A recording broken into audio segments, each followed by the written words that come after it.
kas ma siit näen ka midagi või? Siit vahelt või? Hei, ja, kas ma näen teid siit tagant ka või ma pean need ära tõstma? Ma vist ikka pean need ära tõstma siit. Jah.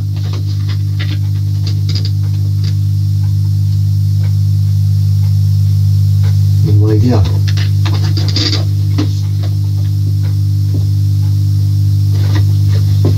Vist pean, jah.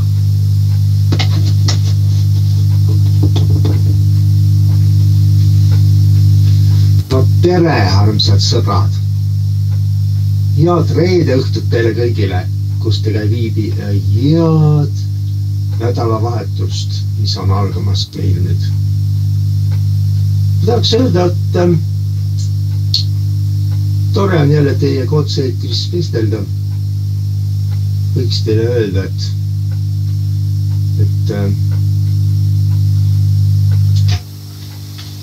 et täna räägiksin ma jäneda hobusest, reelikast. Ja loo. Sellise loo, mida ma olen vist varem ka rääkinud, aga see lugu on nii kena või nii lae. Vahel tuleb seda lihtsalt meenutada, sest see on ilus lugu.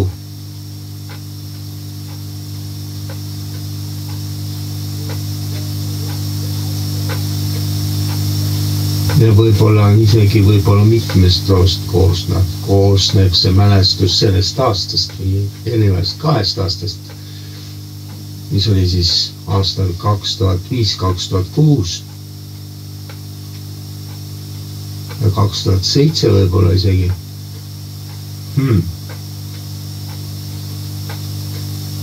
Meil on hobuse reelikaga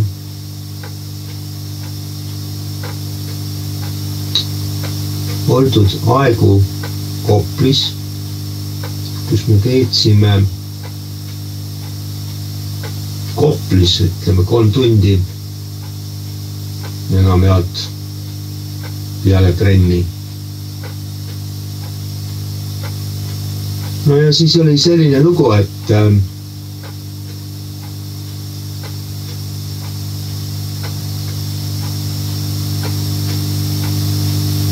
kui trenn oli läbi, siis me viisime hobuse, kes ei olnud reelikas seis, aga siiski see hobune oli, mis ma natuke mõtlen, siis ma nüüd tuletan meelde.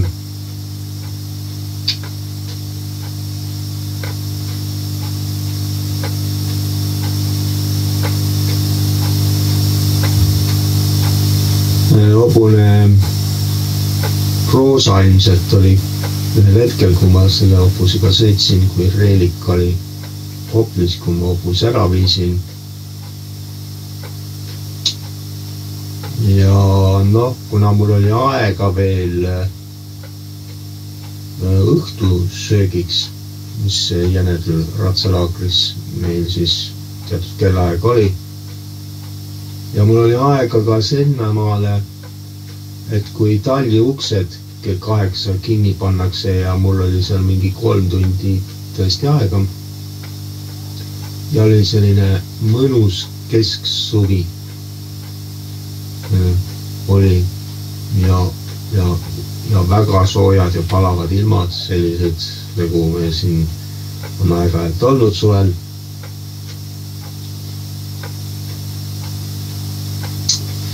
Tore oli, et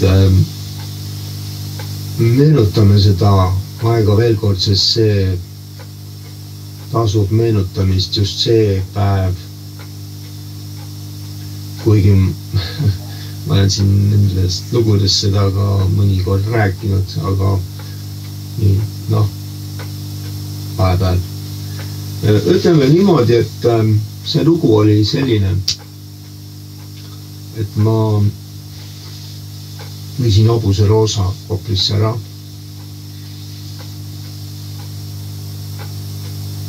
Siis tulin Talli. Toimetasin seal veel, sest mõned asjad pidi veel ära panema seal ja võib-olla käisin vähe korra veel poeski ostmas mulle juua. Ma täpselt detaile ei mäleta, aga ma arvan, et ma nii tegin. Aga see, kui ma tulin Koplisse tagasi, poest tulin ja läksin siis kohe Koplisse. Ilmselt ma ostsin hobuse Reelikale mingit meenet, sest minul oli see tava, et ma ostan hobustele midagi head. Näiteks head ja maitsvad porgandid, mis neile alati maitsesid, lahe. Ja kui ikka hobustele, õuna ma sain. Ma tähendab, mis porgandid, ma tegelikult seekord ei ostanud, ütlesin üldiselt, et ma ostan mõnikord selliseid meeneid porgandeid, aga porgandite eest on nii palju, et neid ma saan Maire juures seal, Maire maja juures seal meil ka seal. Aga seekord vist ostsin tõesti porgandeid, sest kuskilt neid saada, kuskilt ma ei olnud, siis see oli selline aeg lihtsalt, kus siis ostsin üht ja teist.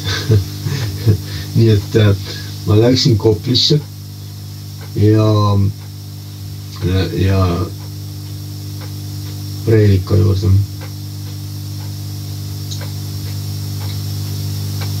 Otsin ta üles, sest mulle oli korduvalt räägitud, et Reelikal on ilus parss sündinud, kelle nimeks on Elli. Ma olin seda varsa nüüd mõnda aega juba enne näinud, aga ma nägin teda rohkem Tallis boksis ja seal oli ta harjatult nagu, aga kuna see oli alles toimunud see sündmus, et kus ta oli saanud omale väiksekese ja ta oli mõnda aega möödas, aga ma ei olnud veel näinud seda pasakest, siis ma otsustasin minna Koplisse seda hobuse Reelikat, varssa ja Reelikat vaatama ja temaga juttu ajama ja aega veetma. Ma läksin sinna, aga hobune Reelika on meil selline armas hobune. Kõik hobused võib-olla päris, ei olegi sellised, et kõige paremad sõbrad võivad nii teha ja nad kaituvad ka loomad ilmselt, kui hobune näiteks Reelika on mu parim sõber, siis sõber tuleb sõbralika vastu. Reelikat seda tegigi. Reelika nägi mind kaugelt ja hakkas oma väiksekesega mulle vastu jalutama. Ma olin mõnda aega kaugel veel, ma ei olnud veel sinna jõudnud, see kopt oli päris suur. Ma jõudsin sinna niimoodi, et hobune Reelika jalutas mulle vastu, kuna nägi, et ma tulen. Ta teadis, et ma toon talle meened ka, sest ma olen kogu aeg talle toonud midagi. Siis ma jalutasin Reelika poole ja Reelika minu poole ja siis me saime üks hetk kokku. Siis ma ütlesin, tere Reelika, tore näha. Ja sinu armsekest, väiksekest Ellit ka. Ta vaatas selle oma väiksekese poole korra ja siis vaatas minule poole otsa, andes mõista, et jaa, nii on midagi sarnast, mõtles siis Reelika. Ja siis ta ühesõnaga lubas mul seda väiksekest isegi paitada. Ja siis me niimoodi aega veetsime seal 3 tundi niimoodi, et rääkisin Reelikaga juttu, sest mul meeldib hobustega väga palju juttu ajada ja ma tean, et nad saavad aru ja nad kuulevad mind. Ja armas on eriti Reelikaga rääkida, sest Reelika kuuleb iga su sõna mida sa räägid, mida sa ütled, see on väga oluline tema jaoks, sest Reelika siuke elu, nagu tal on olnud, see hobuse elu ei ole just olnud kõige parem alati, et ta on nagu olnud selline, nagu inimesed on nagu, osa on lastekodu lapsed, siis Reelika on midagi sarnast läbi elanud hobusena. Kõik teavad, mismoodi see on, kes kursis on, mismoodi see elu siis lastekodu lastel on ja siis võiks nagu mingise võrdluse tuua hobuse näol, et mis elu võiks siis hobusel sellele ka sarnaselt olla. No, Reelika kuulas mu igast selliseid põnevaid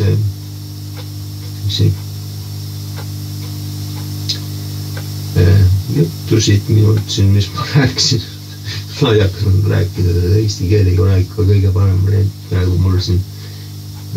No me rääkisime Reelikaga, et kui see on nii armas ja kena ja lahe ilus hobune, nii tore ja lahe, no nii nagu ikka. Niimoodi, et su väikseka nii armas ja nii ilus ja nii kena ja nii lahe, et armas hobune. Väikseke, Elli.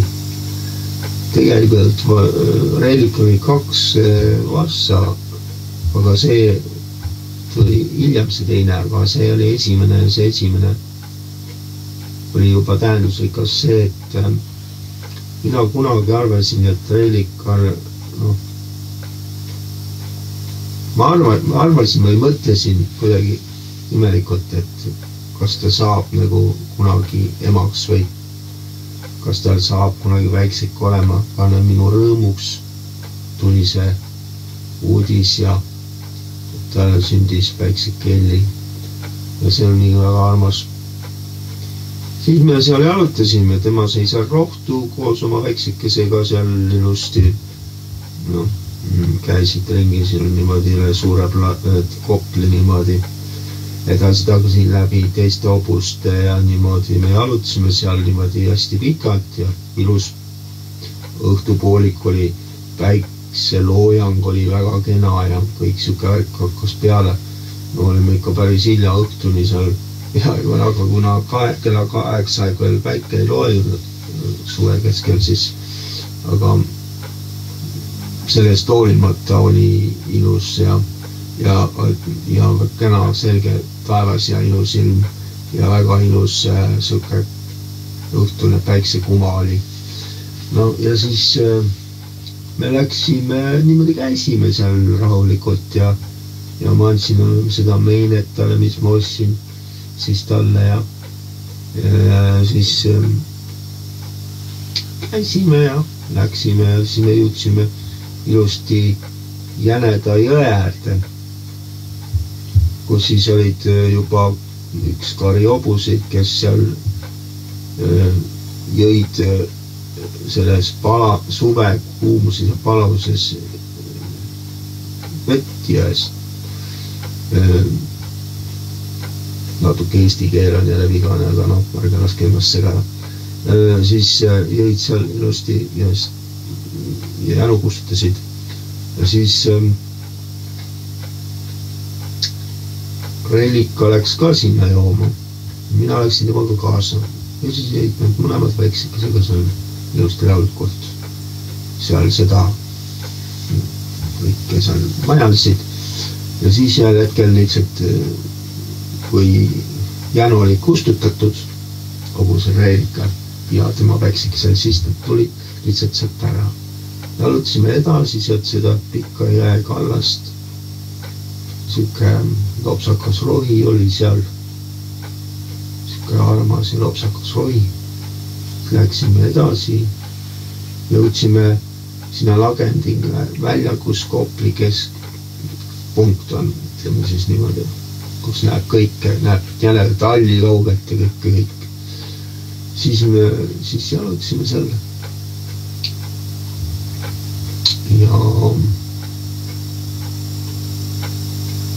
Ja siis nagu oli see asi, kus siis oli siuke hetk, kus ma siis mõtlesin korra, et küsiks Reelika käest, et kas ta tahaks minu hobuseks tulla, kui ma ta ära ostaksin. Ma lihtsalt huvi pärast küsis. Reelika vaata mulle juba ütles, et no, nägu oli selline, et no jah, selge jah. Loomulikult, mis me siin veel mõtleme.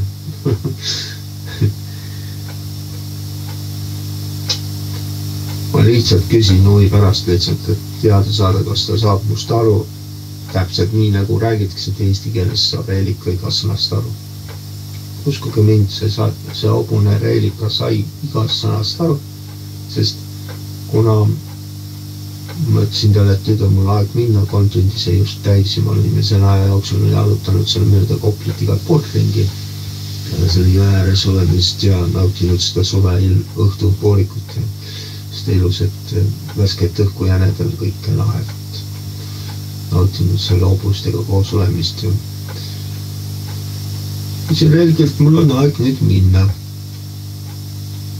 Hakkasin siis tulin sealt ära, ütlesin Reelikale veel head aeg, tšau, või noh, ka Reelika ütles mulle ka kaasa lihtsalt, sest ta oli nii parim sõber. Kõik hobused seda ei tee, nad jalutavad Kopli äärde, otse sinna äärdes, nüüd kõik arvavad seda, et sind tuuakse Koplist ära, pannakse seal boksi ja nii edasi ja tehakse, majandatakse sinuga igast, aga no lihtsalt ei taha Koplist hobused lihtsalt ära tulla. See on vist siuke hobustel siuke värk. No aga Reelika tuli otse sinna Kopli sinna serva nukka, kus välja minnakse.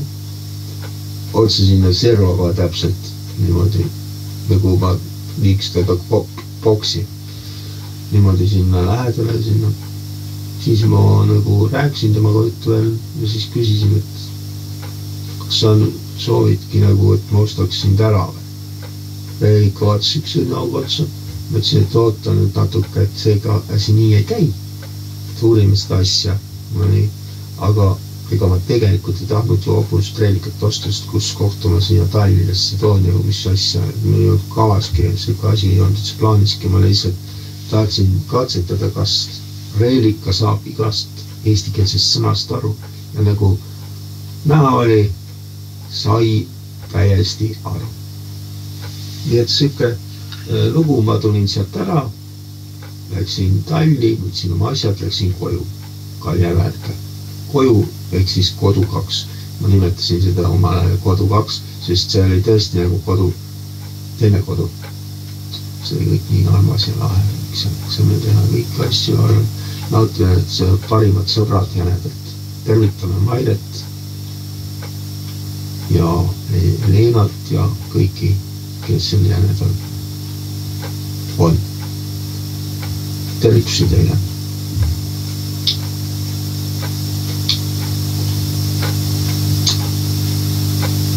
Aga ma tahaks öelda Talvi. Palun isa mu videot ja fotot meeldivaks. Ja Arnele samad sõnad. Palun lisa fotot ja videot meeldivaks. See on see, mis ma tahtsin öelda oma sõpradele edasi.